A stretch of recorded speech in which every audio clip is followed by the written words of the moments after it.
আসসালামু আলাইকুম গাইস, কেমন আছেন সবাই? ঈদ মুবারক আপনাদেরকে। তো আশা করি আলহামদুলিল্লাহ সবাই ভালো আছেন, আমিও ভালো আছি। তো ঈদের পরের দিন সকালবেলায় আমার খুব ইচ্ছে করতেছে যে গরুর মাংস দিয়ে ভাত খাইতে, বুঝছেন, ঠান্ডা ভাত। তো এখন কয়েকটা ভাত নিলাম প্লেটে। এখন কয়েকটা গরুর মাংস নিব প্লেটে। তো আপনারা কারা কারা ঈদের পরের দিন এরকম গরুর মাংস ভাত দিয়ে খাইতে পছন্দ করেন অবশ্যই কমেন্টে জানাবেন। আমার খুব ভালো লাগে, জানি না আপনাদের কার কীরকম লাগে। তো এখন কয়েকটা টুকরা নিলাম ভাতের সাথে, এখন খাবো বইসা, বুঝছেন, মজা করে খাবো। আসলে কি খাবার তালিকায় খুবই ভালো খাবার হয়েছে গরুর মাংস, বুঝছেন।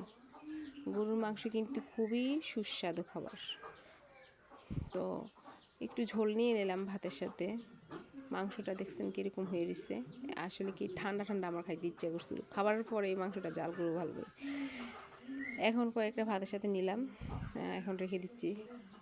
যা নিছি বেশ আর নিব না। তো এই দেখেন ভাতগুলা আর মাংসগুলা, এখন মজা করে খাবো, বুঝছেন। তো আপনারাও বাসায় খাইয়েন এরকম ভাত দিয়ে গরুর মাংস দিয়ে, দেখবেন খুব ভালো লাগে।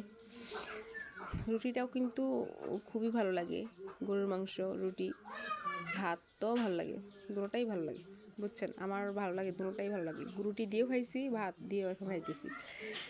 তো আসলে গরুর মাংস বা ঈদের মাংস, যেটা ঈদের মাংসটা কিন্তু খুব ভালো লাগে।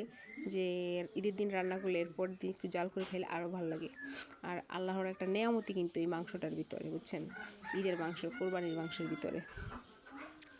তো এখন আমি খাইতেছি, আপনারাও বাসায় খান।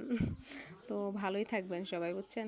খোদা হাফেজ, বাই বাই, আল্লাহ হাফেজ।